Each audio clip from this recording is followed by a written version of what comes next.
Good evening, believers. How are you doing today? This is Love Coach Dasha coming to you today for the Healing Hour Live. Now, if you've never been with me before, you don't know what it is that I do here. I am a love coach specifically for women who want to heal and reconcile after infidelity. You have been cheated on, but he's still your person.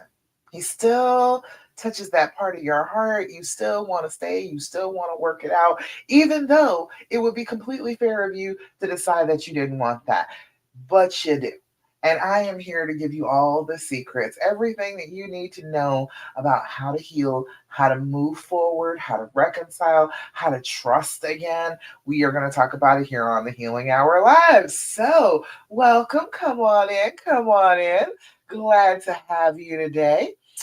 I want you to know, first and foremost, before anything else, and I remind you of this every week, okay? You have been through a trauma. People don't take it as seriously as it should be taken, but you have been cheated on. That's a trauma.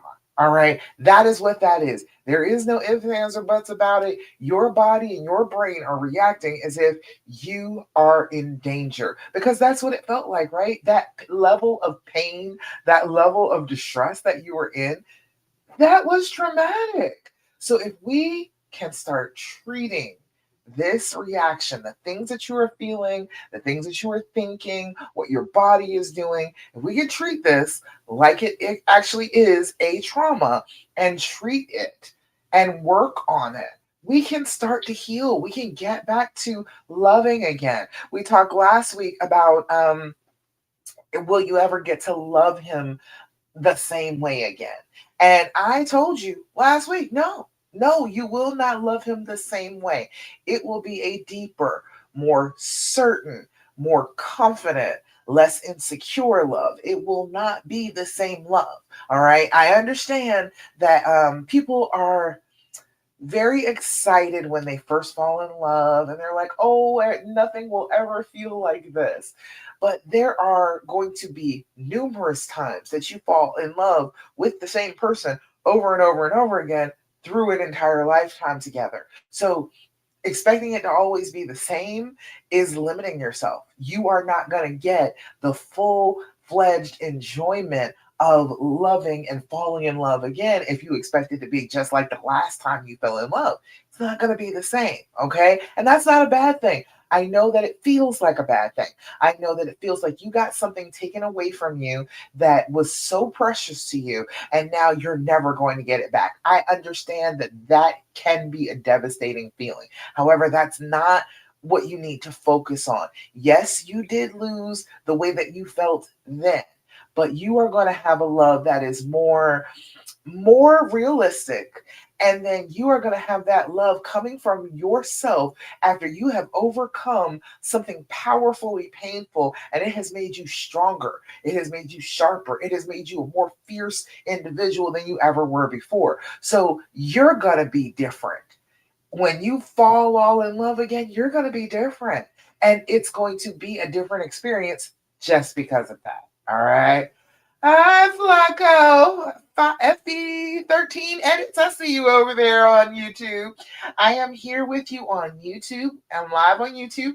I am live in my Love After Cheating group in on Facebook.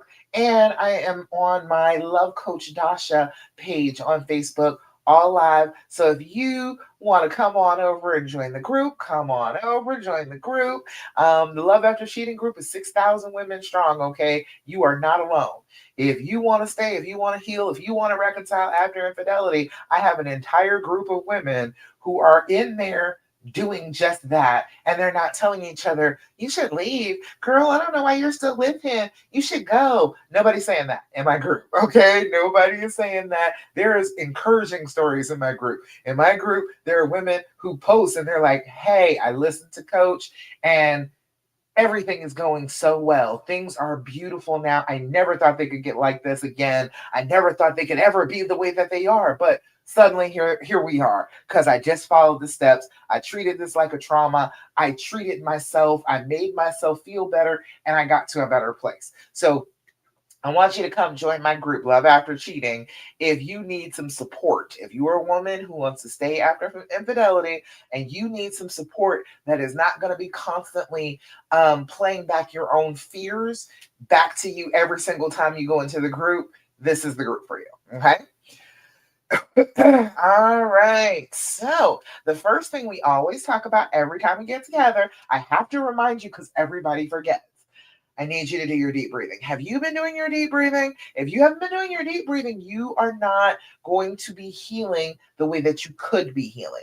If you are doing your deep breathing, you are consistently giving a message to your body, to your brain after this trauma has happened that yes, this trauma has happened. Yes, I didn't necessarily feel as safe as I could have felt. However, I am breathing. I am scanning the environment. I am safe. I am not about to get eaten. Everything is okay. If you consistently send that message to your brain will start to believe you, okay? If you consistently give a message to your brain, that's what it starts to believe is true. So when you start feeling really bad about yourself and you keep telling yourself how much of a doormat you are and you can't believe that he would do this to you and you know that he never really loved you, okay, your brain will believe that even if that is not true at all, but your brain will give you those negative messages to try and keep you away from your beloved. It will try and keep you away from the person that you're with because it's scared for you, wants to protect you.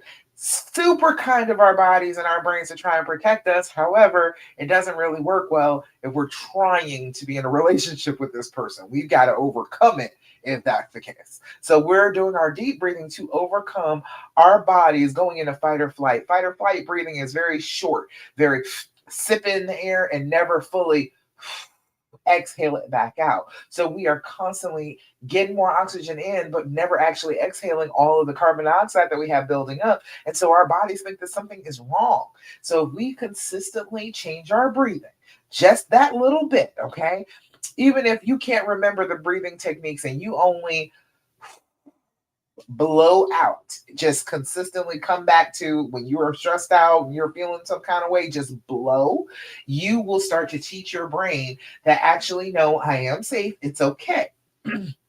Now, what we're doing is 478 breathing. Now, you can do whatever breathing technique you please as long as you're doing it, okay? Does not matter at all what you do as long as you're doing it because that consistent effort completely changes what your brain is doing. It tells your brain that you don't need to be in fight or flight mode, you are safe. So when you consistently do it, no matter what breathing technique it is, you are going to send that message to your brain. Okay. So we do 478 breathing because I like that one. All right. I think that's a good one. It's easy for me to teach and it's good for me. I do it myself when I'm anxious, when I'm stressed out. I do the 478 breathing too. So what we're doing is we're blowing out. You're going to make the noise when you blow. Puff out your cheeks, make that sound of moving air when you blow out. We're creating a positive trigger in our brains. You know how you get triggered by some sounds and it makes you feel bad? This is triggering yourself with a sound that makes you feel good. Okay. All right. So we're going to blow out and then we're going to inhale for a count of 4 through your nose if you can. But, we got tree pollen around here acting up. So you may not be able to breathe through your nose. That's fine. Just breathe in for a count of 4. Hold that breath for a count of 7 and then blow out like you're blowing out a whole cake full of birthday candles for a count of 8. And when we do this consistently, we teach our brain, hey, slow down. It's okay. There is no danger here. We're all right. Okay. All right. So we're going to do our deep breathing together. Come on in. Do your deep breathing with me, ladies. Come on in. And we're going to get ready to do it right now. All right. First things first, you're going to blow out. Inhale through your nose. 2, 3, 4. Hold it. 2, 3, 4, 5, 6, 7. Blow out. 2, 3, 4, 5, 6, 7, 8. Again, inhale. 2, 3, 4. Hold it. 2, 3, 4, 5, 6, 7. Blow out. 2, three, four, five, six, seven, eight. Last time. Inhale. Two, three, four. Hold it. Two, three, four, five, six, seven. Blow out. Two, three, four, five, six, seven, and eight. Beautiful. How do you feel when you do your deep breathing? Put it in the comments. Let me know. How does it feel inside your body when you do the deep breathing?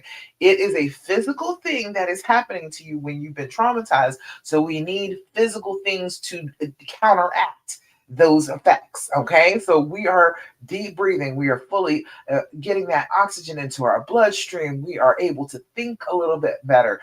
You might yawn, you might all of a sudden get a whole bunch of energy. All sorts of good things happen when you do your deep breathing. So put in the comments what good things happen inside your body. How does your body feel when you do the deep breathing? Okay. All right. Next thing that I'm always going to tell you every time we get together is I need you to be doing your journaling. Have you been doing your journaling? Girl, get on that. Okay. Your thoughts count, they matter. There is a reason you have these thoughts, that you have this brain that you have. You are supposed to be using it. So when you are anxious, when you are triggered, when you are upset about what has happened, and you just want to go back into questioning him and giving him a hard time about it, even though you want to forgive him, use your journal.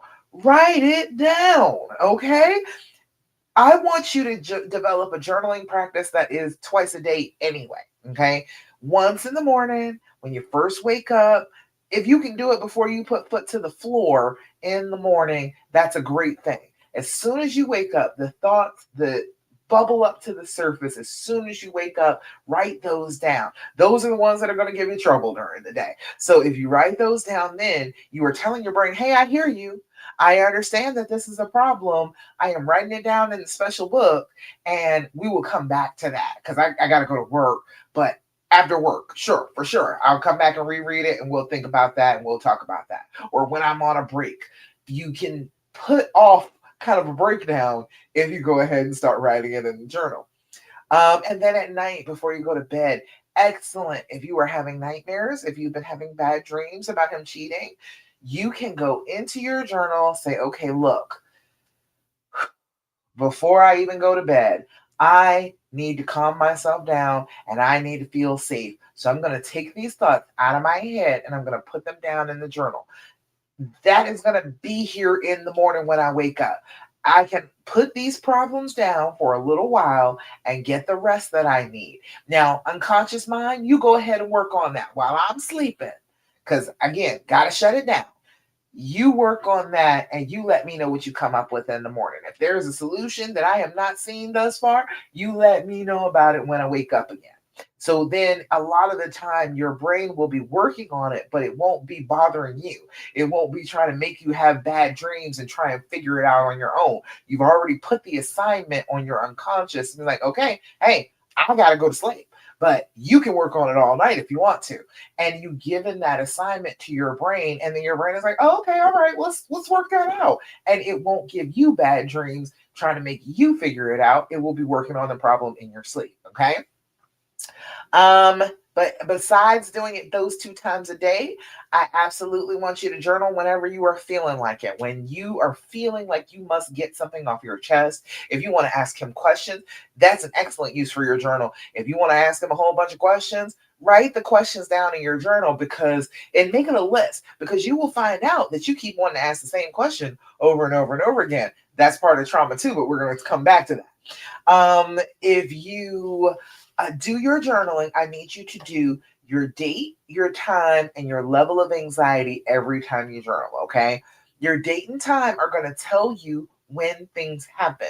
So that will give you patterns that you can look for, and you will find the triggers underlying. You will know what the trigger was because you patterned out. You're like, okay, this happened, this happened, this happened, just like it did before. What happened before that? Well, yeah, before that, his phone was ringing and he wasn't in the room with me, and my heart started racing. Okay, you were probably triggered way before you started really feeling bad about it, but you won't know that unless you find out what the patterns are, and putting the dates and times will let you know when things happen so then you can get a good idea of the pattern. Um, your level of anxiety. Level of anxiety is 0 to 10. We have got to put a fence around these feelings, because if you don't, because of the trauma, because of that reaction inside your body and your brain, it will continue to grow and grow and grow. And you will feel like it is going to be a monster that can step on you. It cannot get that big. It cannot get that bad. It is 0 to 10, not 0 to 1 million. Okay, 0 to 10. Zero is no problem whatsoever. You're not having any anxiety. Things are going well. You are feeling pretty good. All is right with the world. Write that down. You need to write that in your journal. When you are feeling good, you need to have evidence, because your brain will try and convince you later on that nothing was ever good. What do you mean you had a good day? What do you mean you had a good week? No, he ruined your whole life. You will never feel good again. That is not true. You will know it is not true because you will write down the days that you feel wonderful and things are just fine. And you can go back and look for those days, and you can prove to your brain that it's a liar. It is lying to you. Just because you are traumatized doesn't mean you have to start listening to your brain lying about everything that's going on in your life. Don't believe every word your brain says, it will lie to you. Okay. A 10. A 10 is the worst. A 10 is as bad as it can possibly get. A 10 is complete loss of control of yourself. 10 is I want to rip my hair out, tear my clothes off, run screaming down the street naked. And you do it. Okay. You don't have control over yourself. You know that you should not be reacting in the way that you are reacting, but you cannot help it. You are throwing things, you are screaming, you are losing your voice. The neighbors are calling the police. It has escalated. It has gotten to that point. That is a 10. Okay. That's as bad as it can get. Okay. Completely losing control over yourself, over this happening, over this betrayal happening to you. That's as bad as it can possibly get. It cannot get any bigger. Don't fool yourself into believing that it can be bigger than that. Just a complete loss of control of your own self is a 10. Now, if you were sitting down at your journal with a pen in your hand, that's not out of control. That's not out of control of yourself. You are fully in control of yourself. You have gathered up your journal, which you know you need for this particular problem. You have gotten your pen. You have sat down at the desk or sat down on your bed. You have opened up the book. So don't write down a 10 if you are actively journaling. If you are actively journaling, that means that you have some control over yourself. Even if you're at a 9, you haven't totally lost control over yourself. You can come back later and say, yeah, I lost it. I lost control of myself. I was screaming. I was yelling. The police were called. The neighbors came over. They were banging on the walls. It was a whole thing. All right. You can say that later, but not in the moment, so that you know how bad it actually gets. If you are at a 10, you cannot journal. If you are at a 9 or less, you can journal. So it will give you a clear idea about just how bad things have gotten if you are able to sit down with your journal. Fair enough? You all let me know if you got questions, comments, thoughts, complaints, anything that I'm saying doesn't make sense to you. I am here for you. All right. Let me look and see if there's any comments, questions. Nope, don't see any yet. All right.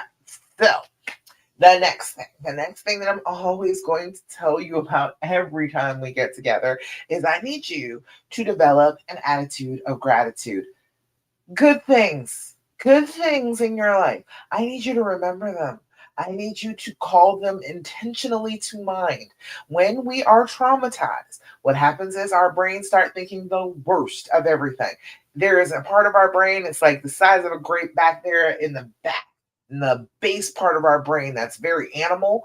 And that part of our brain is called the amygdala. And the amygdala is the worst case scenario portion of our brains. That is what is activated when you are traumatized through this infidelity, and you are going through the triggers and you're going through all that. It is your amygdala thinking the worst things that could possibly happen, and then shooting a signal to send to your adrenal glands that, hey, we need some adrenaline pumping now because bad things must be happening to us. All right.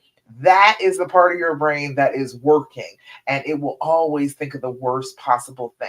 So we have to activate a little higher up in our brains. The part of our brains that's rational and logical and reasonable and not just an animal hiding. Okay. We've got to activate that part of our brain. And the simplest, easiest way to do it is to be grateful, to look around in your life and be grateful for the things.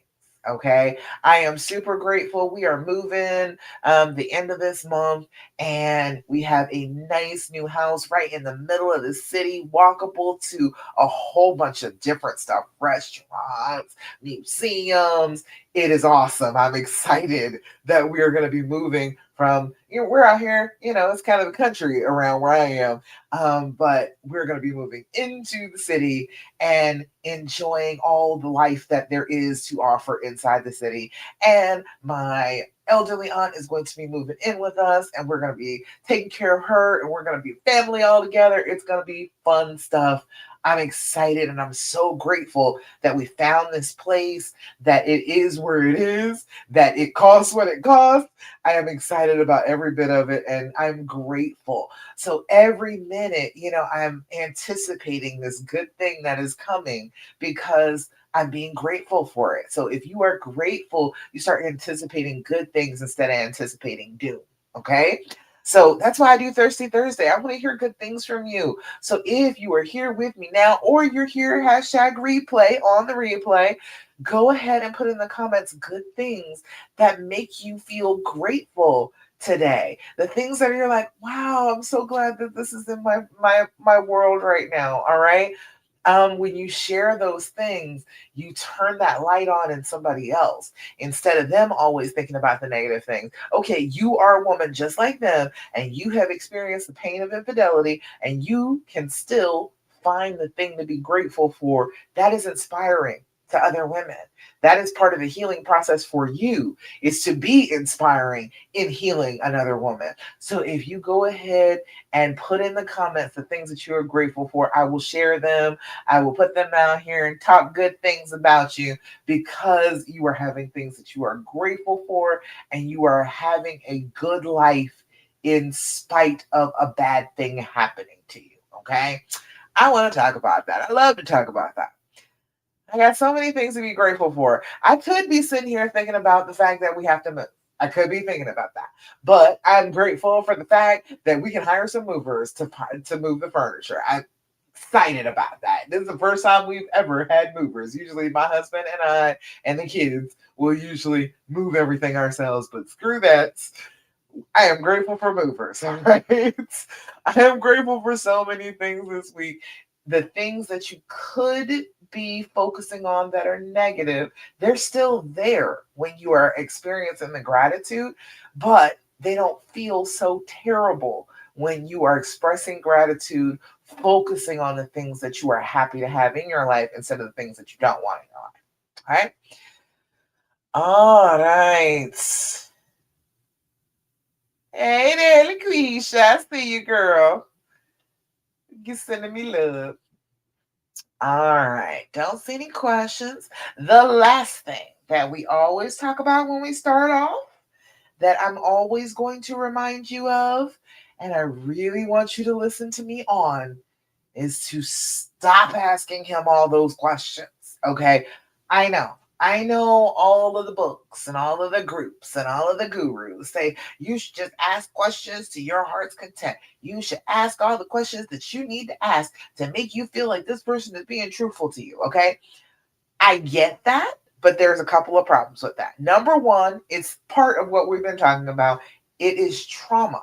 That is your brain having a traumatic response saying, I don't believe in him. I want to hear more and more answers to these questions to compare to the things that I've heard already to make sure that he's a liar because I believe he's a liar. All right. You are trying to confirm the negative when you're asking all those questions. There is no positive thing that you're trying to do asking the questions. I know your brain will tell you that that's what you're trying to do. I know it will say, no, if I know the answers to these questions, I can trust him. All right, I get that, but that's not the case. All right, I know that it will tell you that, but like I said, your brain will lie. So let's not believe that little bit of a lie where it has constantly made it worse for you. Every answer to every question has made you feel like crap, right? We've got to stop doing that. All right. And then the other thing is you're not regulated enough to hear all the truth. And that is just the truth. I am sorry if it is painful for you, but you don't have enough control over yourself to hear these answers and integrate them into anything that's worth anything. You are in the midst of panicking, triggered, anxious, angry, sick to your stomach. These answers are giving you nothing to help with that. So you are feeling this bad, and these answers are just bouncing off of you. You feel like you're internalizing them, but you're going to forget that you even asked this question in a day or two.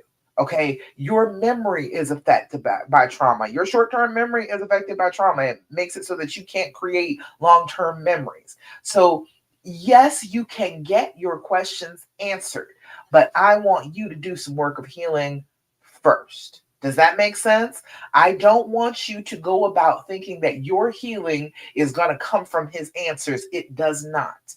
Your healing is going to come from inside you. And then once you have gotten down that path a little bit, you can ask him questions, actually receive the responses, because that's part of communication, is being able to receive the answer for what you were asking and actually integrate it into your being. You can't do that right now. Things are bouncing right on off you. You can't do it right this minute. All right. Until you can bring it down a couple levels, get more in control of yourself and more in control of your reactions. If you just keep asking, hammering question after question after question after question, I promise you, you're not in the state to hear the answers to those questions. You let me know if that makes sense to you, or if you're like, girl, you're crazy. I want to ask all the questions. If I want to ask questions, I should just ask questions. I understand the want to ask the questions because it is a trauma response. Your brain is itching to ask those questions. It wants answers. That makes sense. But instead of letting your brain ask those questions and stressing you out and creating more and more negative associations and more ammunition that you can fire at them later, let's try something a little different. How about playing the and? THEAND. This is a beautiful game from the good people at the Skin Deep. Glare, you can't really see. THEAND. And this is 199 questions that are designed. This is the healing edition. So this is designed to make you have more connection, to put yourself in each other's shoes, to think about your love, to think about your relationship, not thinking about what he did, not thinking about the betrayal, the infidelity, not focusing on that, because that is going to just bring up fear responses inside you, traumatic responses, make you feel like dirt again. So we have got to reestablish that connection in a good, positive way. So I'll give you a few of these questions. First one says, what would you have written as my epitaph? If I passed, if I was gone, if I was not in this world anymore, what would you say about me? Oh, I like that. What would you have written as my epitaph? This one says, how do you heal? Isn't that a better question than the questions you want to ask? I promise you it is. Okay. That's a better question than the questions that you've been desiring to ask. So, how do you heal? It asks, about them, about their healing process. They might tell you something that'll help you to heal. You didn't even know. So, it's a good question. It creates connection and it doesn't make you feel bad. Okay. And what do you think I'm learning from you? That's a good one. That's a good one. I've learned a lot of things from my husband. He has taught me many, many things over the years. Lots that was valuable, some that wasn't so valuable, but hey, that's how it goes. But what do you think I'm learning from you? Good questions. Excellent questions, thought-provoking questions that can lead to a deeper conversation, but you don't have to be talking about the betrayal to have a deeper conversation. Okay. And that is giving yourself a good moment together instead of a bad moment. Instead of, oh, I'm going to talk about how much you hurt me and how angry I still am at you. You can decide that you are going to have a moment of connection instead of that. And that is healing. That is not hurting behavior. Okay. Hope all of that makes sense. Let me see. No questions that I can see. All right. Fabulous. All right. So let's get into what I wanted to talk to you about today. We're talking a little bit about the trust today. We're talking about how the trust comes back. Because if they're doing all the right things now, but you still don't fully trust them, this entire message is for you. Okay. Specifically for you. Um, a lot of women think that the fact that they don't trust after he's doing the right things means that there's something wrong with them, that there's something fully broken now. Because he hurt me in this way, I am not capable of trusting anymore. It's broken, it'll never be fixed. That is not the case. Okay. I want to tell you some things about this so that you can start on the path of actually trusting. Trust doesn't come back just because the behavior that ruined the trust has been improved upon. Just because you're at a better place, his behavior towards you is better, his behavior in general is better, that does not mean that the trust is just going to automatically come back on a silver platter. Trust is an action word. It's a verb. It's something you do. It is not something that is given to you. So, him fixing his part, great, wonderful, lovely, but it doesn't mean that you will trust again. Um, and the simple reason for that is the fact of this trauma, the thing that we've been talking about the entire time. Your brain understands that he's better. He's doing better. He's behaving better. He's not doing anything to make you feel like you shouldn't trust him at the moment. But your body remembers that you couldn't trust him. Your body remembers that it hurt when you trusted him the last time. So your body is experiencing a little lag in the nervous system catching up to it. Your brain fully can get that he is doing the right things, but your body is like, so what? Yeah, he's doing the right things right now, but he could do the wrong things. It's absolutely possible. I know it because it has happened. So your brain hasn't quite updated, your nervous system hasn't quite caught up with the actual reality of where you are, which is him doing better, you all trying to be closer. So the things that you do to keep you stuck. Oh, the monitoring thing. Oh, that is one of them. Oh, honey, if I could give you any advice today that I really want you to follow, is stop checking up on him. Stop following him around on what is it, Life 360 or any of those things. If you have his location and you are just stopping your day to randomly check and see what he's doing, or you're calling him just to see if he will answer the phone when you call him and you want to make sure that he'll do that, all that monitoring, you are being a prison guard. Do you want that for your life? Is that what you are going for in your life? Is that the goal that you had when you started off with this relationship? Did you want to be his guard? We can't continue to do that and feel safe. You are doing things that tell your brain that you don't feel safe, and your brain is reinforcing that, like, yeah, absolutely, you shouldn't feel safe, and you shouldn't trust him. And so then it is a continuous loop. Your brain feeding back on what you're doing, and then your actions feeding back on what your brain is saying. It does not work. You got to stop all that monitoring. Put the phone down. Stop looking and trying to figure out where he is. Chances are you will know if anything is going wrong, if he's doing anything that needs to be known, you will probably know. All right. Because your spidey senses will start tingling. Your pattern recognition will pick up, but you don't want to keep on feeding it information. You need to step back for that pattern recognition to even work correctly. Because if you're in the throes of this trauma and you are reacting like you are afraid all the time, you're always going to see ghosts in the shadows. Okay. It's always going to be that way. You can't see clearly unless you have calmed yourself and you've gotten yourself regulated. Testing him, like I said, calling him to see if he responds, texting him to see what he says back. How long does it take him to call me? All the testing, all the let me see what I can do, let me see what he'll do is negative for you. It is keeping you stuck. Again, treating him like he is a perpetrator, treating him like he is a threat to you by always testing him, always wanting to see how good will he do with this particular test. Overthinking is all part of that, but overthinking, just constantly replaying the same thing over and over again in your mind, rehearsing arguments that have not happened yet, expecting that you know what he is going to say.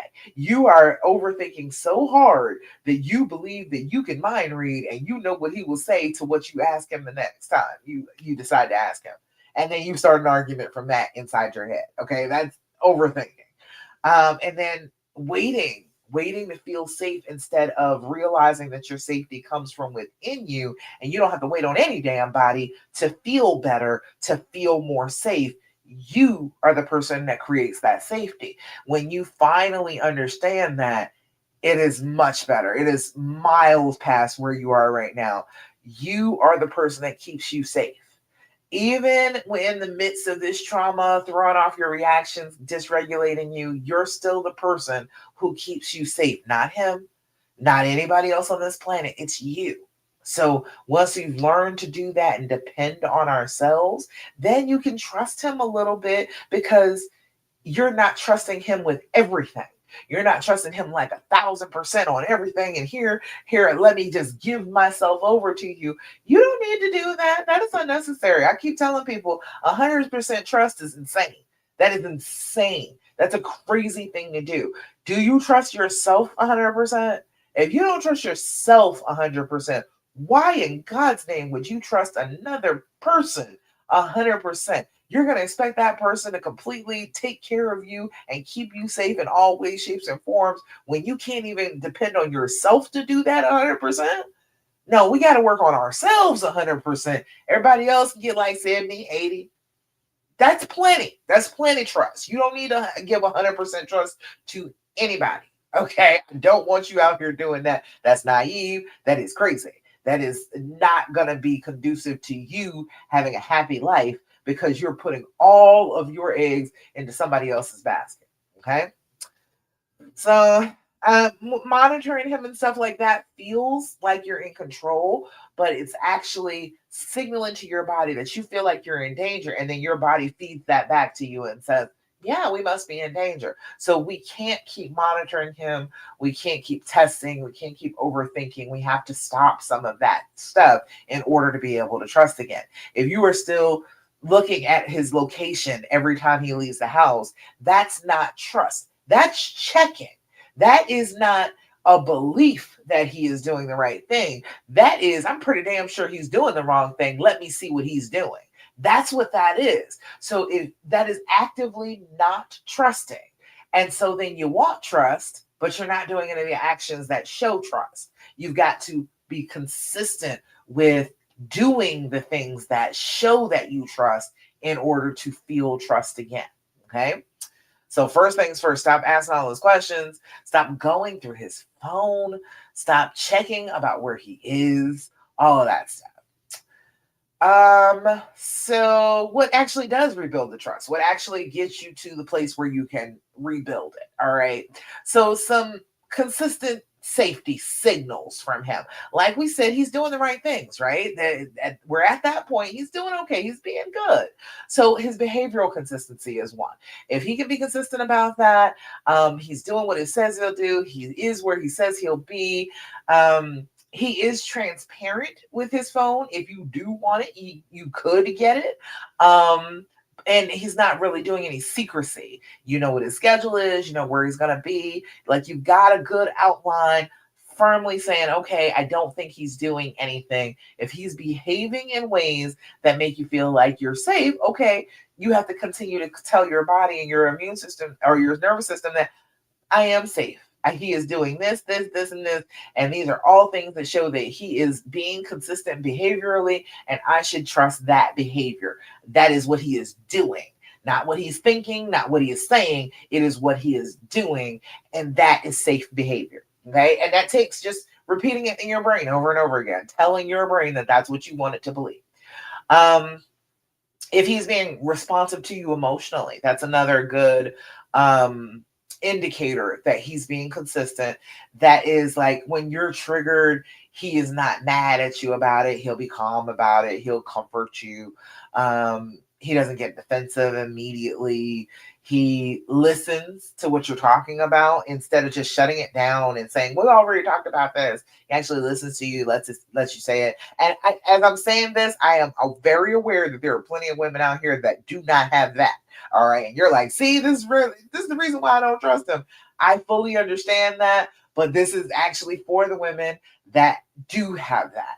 If you have been experiencing that, it is something that you can draw on to help you to trust again. I understand how much more difficult it is to trust if he's not doing all these things. If he can acknowledge your pain without saying, well, you shouldn't feel that bad, it's not that bad, and, without minimizing what you're feeling, all of that is showing, okay, he can be trusted. He can be trusted with my heart. I'm going to work on that. You also need to work on your emotional regulation. Um, this is an emotional roller coaster. And sometimes when you start to think about it, you get angry and you get upset and you want to lash out.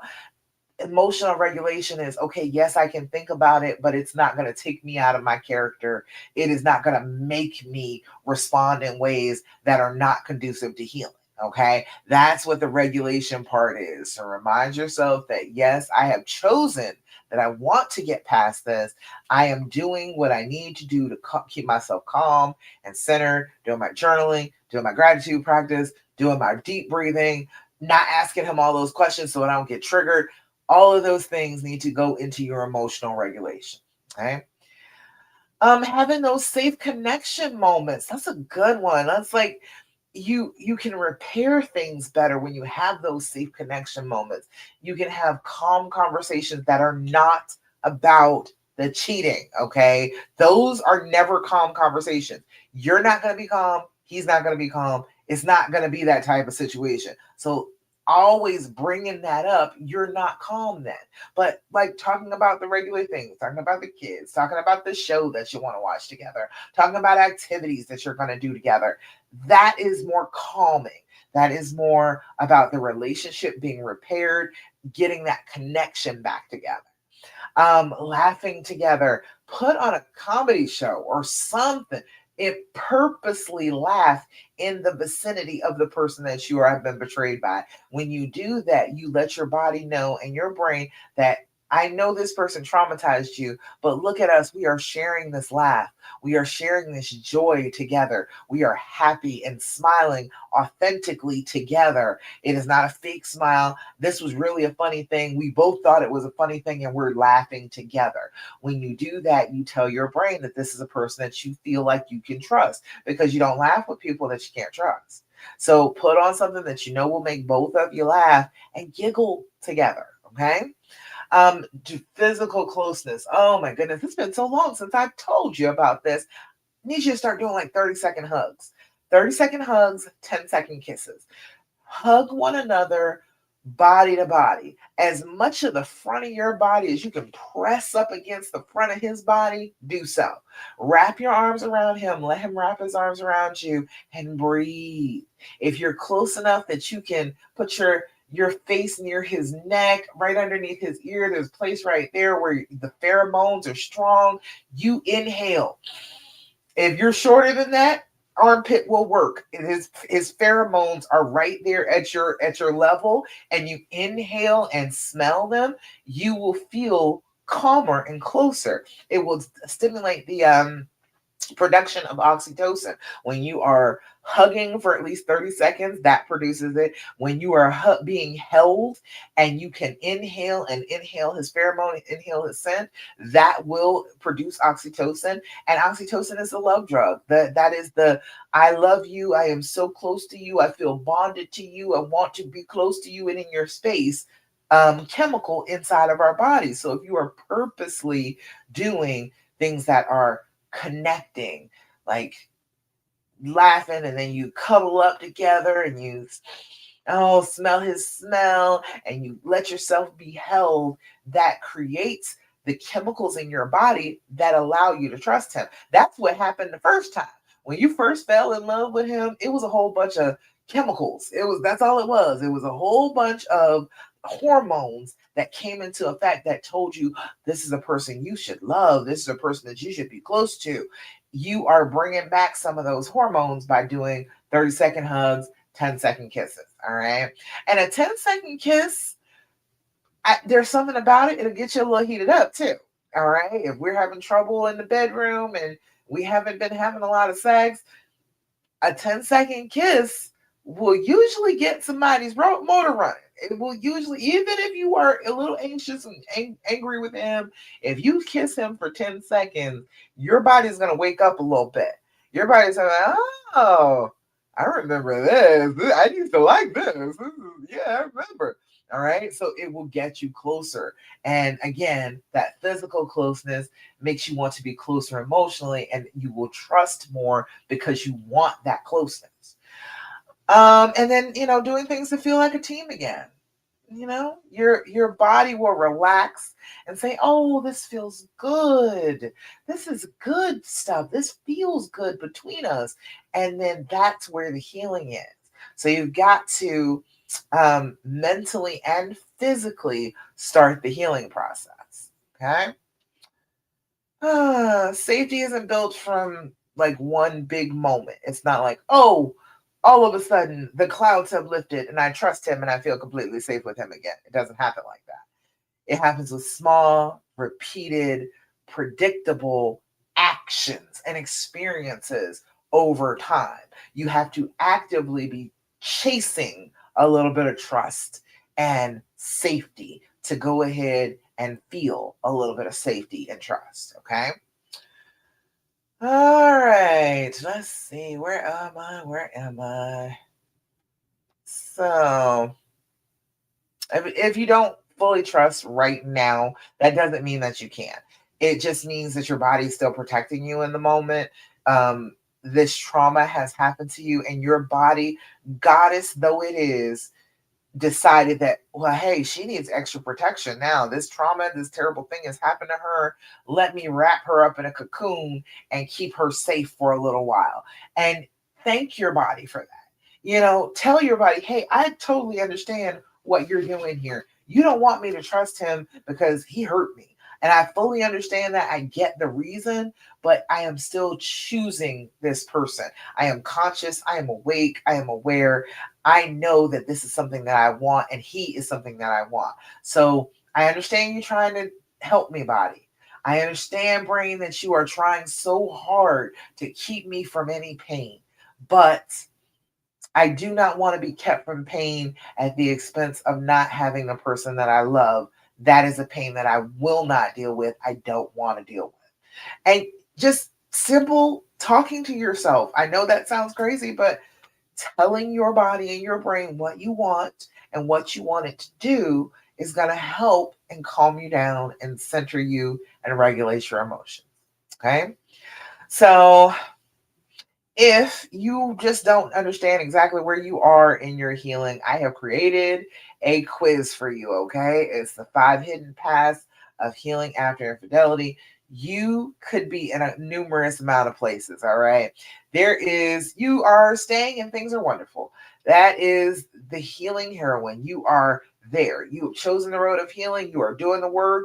Even when you're triggered, you are still trying so hard to do the work of not flipping out, acting as if you are healed and pursuing healing wherever it lies. That is the healing heroine. Excellent work if you are doing that. Again, if you need help with that, I am here for you. You could be the performer. You could be smiling on the outside, doing the whole dance, performing in front of other people that I am healed and everything is okay, but inside you're just dying. You're just withering away inside because you want to show the right things on the outside, but on the inside, everything is just dark. All right. If you're in that place, I absolutely can help you with that. I don't want you to perform anymore. I want you to get to a place where you feel like you are being your most authentic self and not some actor in some play that people aren't even watching. Okay. If you are the resigned survivor, that's another path that you could be on. It's like you survived the apocalypse and you're all alone in the wasteland. That's you've stayed. You're here. You're still alive, but you're not enjoying life. You are struggling. You feel distant. You feel cold. I want you to get back to enjoying your life again. I do not want you to be stuck anymore, feeling like, oh, I survived the bombs dropping and now there's nothing else to live for. All right. Um, you could be the fixer. Oh, I was one of these too. I visited most of these paths, but ooh, I was a fixer. You're trying to heal you by healing him. If you can fix whatever is wrong with him that made him do this terrible thing in the first place, then you'll feel better because then you'll be in control of it. You have not only controlled it so that you have healed him and he doesn't have that anymore, you've made it so that you're not in danger of that anymore. Oh, I wish it worked like that, babe. I wish it did. I'm trying to tell you, I was very much a fixer, very, very much a fixer. You have this compassionate heart for him. You understand that there must be something really wrong that made him do such a thing, but that doesn't fix you. You fixing him, tinkering with him, working on him is not actually the same thing as working on you, as healing you. So fixing him, even if you fix him and he's completely better, that still leaves you broken. All right. And the last one is the wanderer.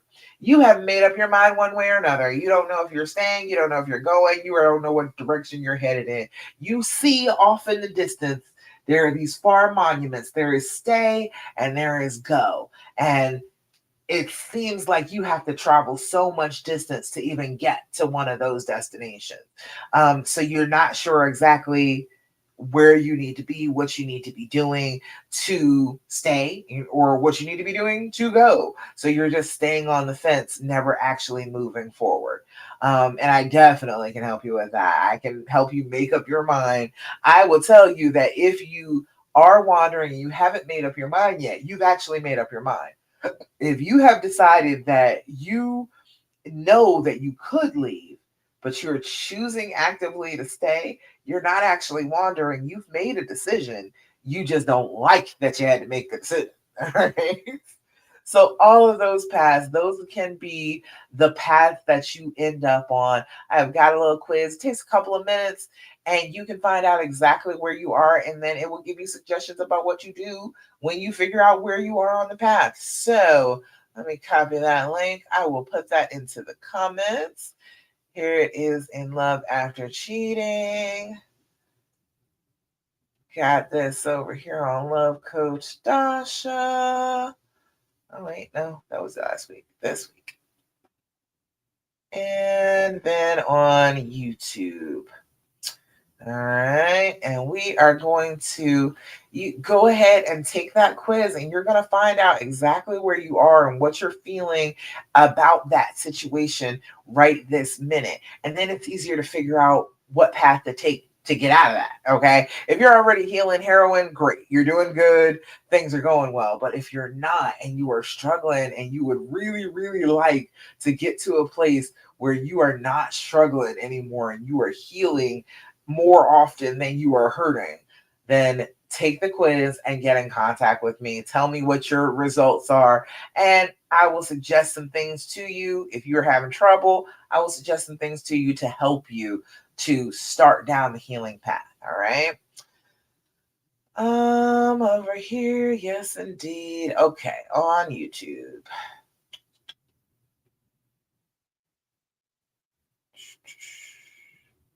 Oh, where am I?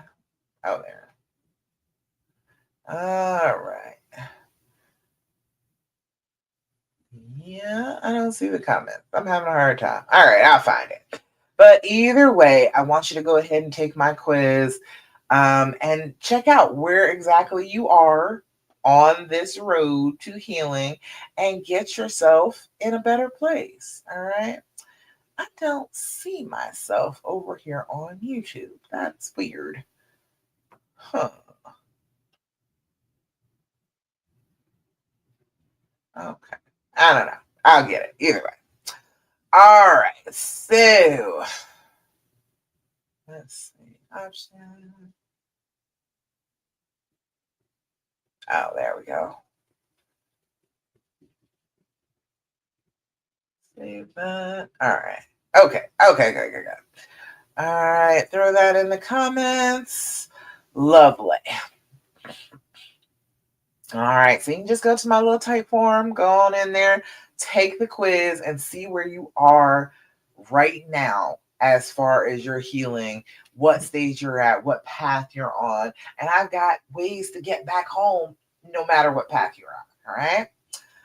All right. Fabulous. So, guess it's about time to wrap this up a little bit. I've got one more thing that I need to remind you of as far as treating this like a trauma, doing things to help yourself after this trauma.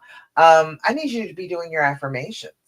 Have you been doing your affirmations? Have you been talking good things to yourself on a regular basis? If you have not, that is one of the best things that you can do for yourself. Constantly feeding yourself positive messages about yourself. You know how easy it is for your brain to tell you awful things about yourself right now. You know that your brain is saying, oh, well, you were just so stupid and you just weren't a good enough girlfriend. And that's the reason why he cheated on you. And that's the only thing that's wrong is you. You're the one that's wrong. Now, I know that it's hard when your brain is shouting at you like that. It's hard to call your brain a liar.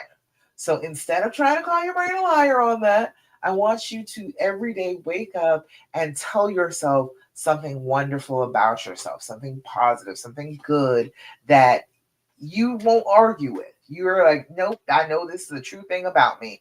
And remember what it felt like when you said that.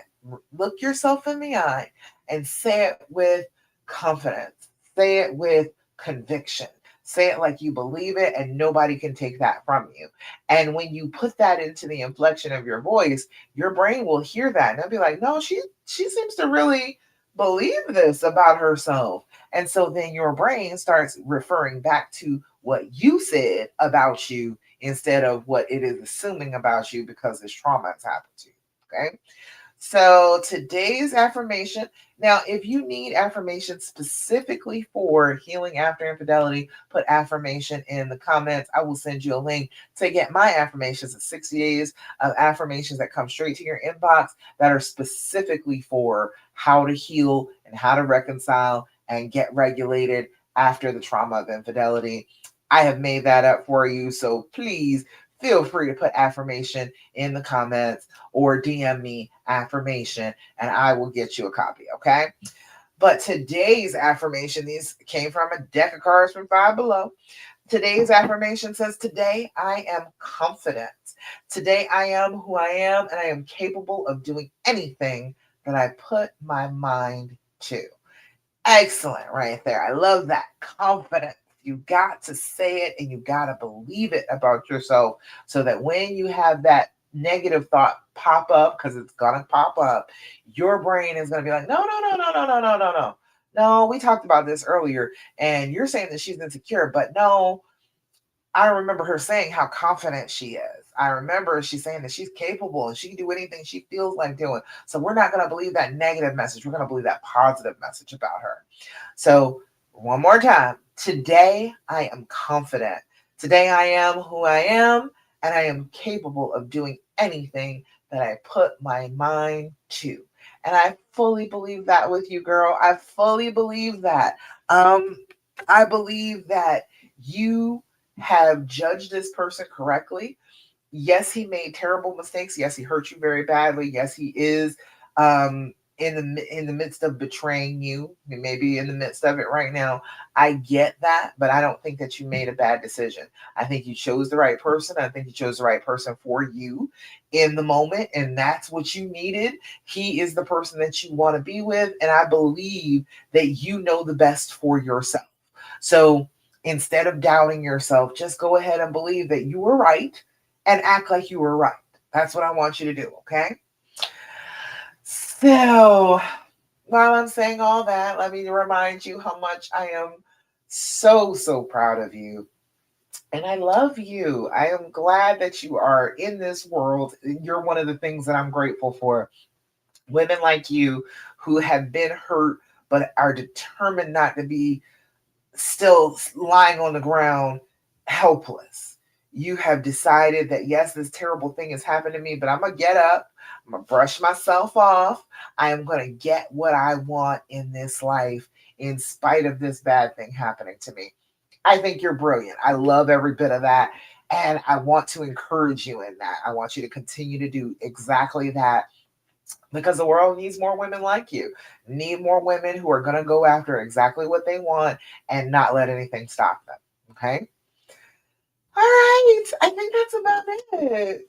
Thank you so much for joining me for the Healing Hour Live. Now, remember, do your deep breathing, do your journaling, do your gratitude practice, stop asking all those questions, and do your affirmations. But most of all, do not do what the fear and the pain tell you to do as you are healing from this infidelity.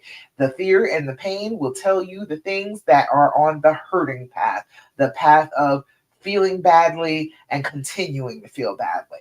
If you do the exact opposite of what the fear and the pain tell you to do, you will be on the healing path. You will be on the path that will set you to feeling good, to feeling close, to feeling trusting again after this infidelity. Okay? All right. Mwah. I love y'all, and I will see you again next week, 9 p.m. Eastern Standard Time, right here for the Healing Hour Live. Bye, y'all.